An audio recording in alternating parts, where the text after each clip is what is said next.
Hello, everyone. Welcome back to another episode of your Daily Dose. We're going to jump straight into it. We're on D.O.P for those that are coming across from any of the other games on the account. Anniversary tour is pretty much coming to a close. 1 day to go.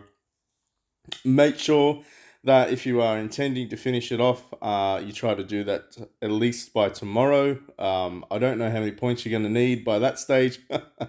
Hopefully, well, I will say this, right? This mission here was just absolute ugh, trash. Some of the quests were really, really not that great. But even saying that, I didn't complete all of them perfectly, so it is very, very possible for you to get at least the final reward. Now, in saying that, as we transition across, we are going to be going into the Christmas era. So they have released a time hero old mate Zhang Jia, and basically, he is an AoE specialist. He has all of the elements as well, so he's pretty much good against everyone in terms of his damage capability. But I would say he's more of an all-rounder support type of hero. Maybe he can do some big damage if you are fighting certain teams, but the reality is this guy is a time hero. Now, atypically, we would see these ones released in a summoning type event, but I think because it's the arcane era, they're not doing that anymore. They might bring them out eventually to be resummoned, but just keep in mind that these ones will pretty much fall into the pay to win category for a very long time. They could also appear in the arms race selection pack, so there are some other ways to get it for quote unquote free. What do they do? Like most things, they do like a pretty stock standard 1200% to all enemies because it's AoE. So if you're looking for like that huge burst damage kind of thing, I don't think this guy's going to deliver it for your team. One thing to note is that he gets stacks of certain elemental types, and basically that converts into immunity from damage restrictions. So I guess there's some advantage against the current meta, particularly if you are finding yourself unable to actually do any actions. This guy could be the answer for that. But is he actually going to be able to kill anybody? That's really the main question. He does get stacks of metal, wood, water, and fire element, as well as earth. So you need to read through basically what these ones do. A lot of the stuff that he has is shield and healing related. So I would say that it's not. I mean, it's hard to say that he's trash, but at the same time, like, what does he really bring to the table? Because nearly everything is. There's so many healing attributes in the game already that most of it converts into shield points anyway. So this guy's sort of just adding the additional there. And I don't think that he actually gets. Well, see, he gets all of the stacks. So it's not like he's converting these 3 or 4 or 5 element stacks to other players. He's the one that's getting it. And I think there are, of course, some contingency things to all allies that they receive less negative effects, they receive shields, they receive damage buffs per stack as well as that.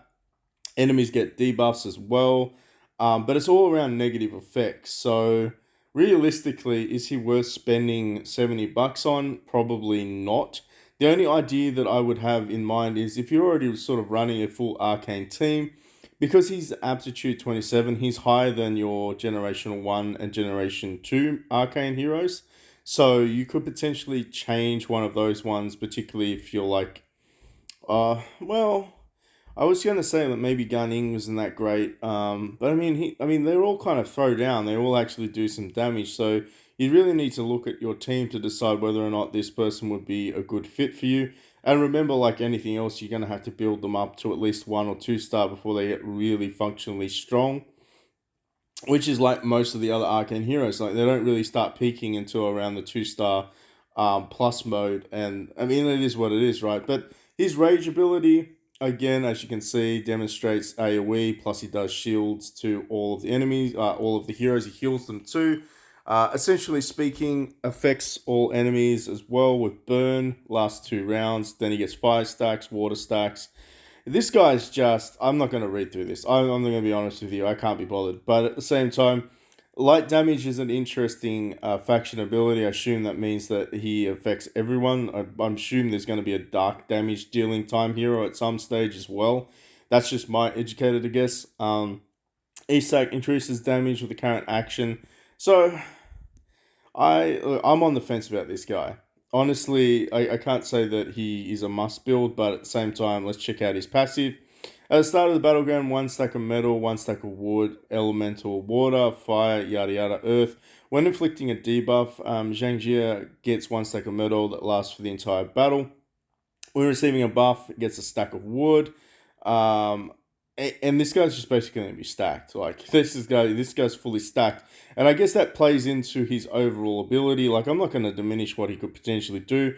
The more stacks that he has of metal, wood, fire, water, wind, all of that stuff, like obviously he's going to become like quite tanky, and he's going to do a lot of debilitating abilities to the enemies, but.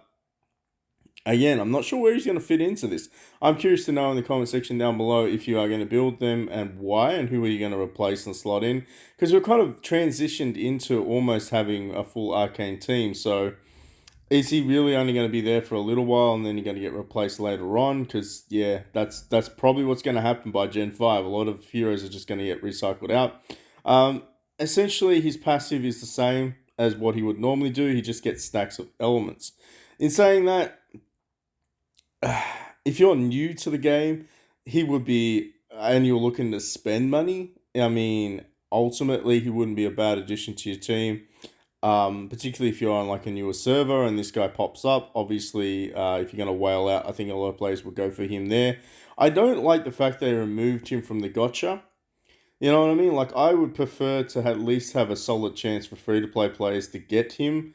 Obviously, you can get what is it, 45 shards for 9k gold. Yeah. Kind of sucks that you can't actually get him from a summoning event at this stage. But anyway, that's my 2 cents. Moving on though to a very free to play friendly event. We actually have the Christmas event, so I am actually pretty pumped about this one. So for those that missed it, and I guess that's on you. Last time they had a Halloween event, they actually were very generous in terms of what they gave for free to play players. We actually got the Pumpkin Witch, which is a mythic outfit. So, for those that are curious, drum roll, we actually do get another mythic outfit, the Christmas Butler, which is pretty cool. I'm not gonna lie. Boy, girl, unisex, who cares? Equip it if you like it. Honestly, pretty wicked that they're gonna give us a second one. Now, of course, if you don't know, and if you are still running a mythic transformation, it's going to buff the statistics of your mythic transformation quite a lot.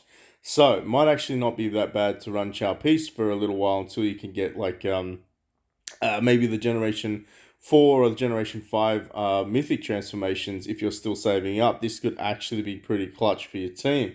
Now, dealing damage, physical damage to enemy front row, pretty standard. I mean, honestly, like I don't expect this guy to do very much. Something for everyone. This is their rage ability. Basically, physical damage to each front row triggers wonderful gift. Attack has 30% extra accuracy. If fewer the targets they have, the more damage it does. Deals more damage for each buff on self. And all allies gain 20% increase in accuracy to their damage for 2 rounds. Wonderful gift. Deals 1000 extra physical damage to the targets during odd numbered rounds. Removes one buff from target during even numbered rounds. Removes two buffs debuffs from self. That's pretty that's not bad for a skin. Like let's be honest. Okay, I see what you're doing here. I mean, if you weren't running a transformation, this would be a very interesting thing to test out as well. Yeah, okay. Super gift, the ultimate ability. Physical damage to enemy front row triggers. Honestly, this is what I'm thinking. Like, if you were to start like a baby account just for the Christmas event, it probably would be worthwhile doing it just to get this guy. You should probably done it with the Halloween event because that could be pretty cool for those that are very new to the game. This is definitely a very a must build outfit. Let's just put it that way. The attack has 50% accuracy. The fewer targets there are, the higher the attack percentage. Again, it buffs up basically what the rage ability does. Let's have a look at the demo. I want to see if they do like. All right, so it hits 4 heroes, 3 or 4 heroes, 3 heroes. Front row damage. I like it. Deals additional damage, grants, of course, damage increase and reduction. Removing debuffs. Oh, removing 3 debuffs from self. Wow. What does his passive do? At the start of the battle, gain well prepared. This lasts until the end of the battle. Whenever a buff or debuff is removed from self, gain 5% attack and defense. Stacks up to 15%. Not bad. I mean, it could go as high. I mean, look, could you imagine if we went as high as 50% stacks? And he also gets an ultimate cast +1. Well prepared, 30% chance to resist debuffs during odd numbered rounds. Restore 2 rage, increase skill damage by 30% during even numbered rounds. So basically, just keeps stacking his rage and damage. Okay, the drum roll, 25% extra damage and reduction. I mean, just from the stats there, this skin is gonna be. Well, we're gonna be saving you for the power up. I like it already.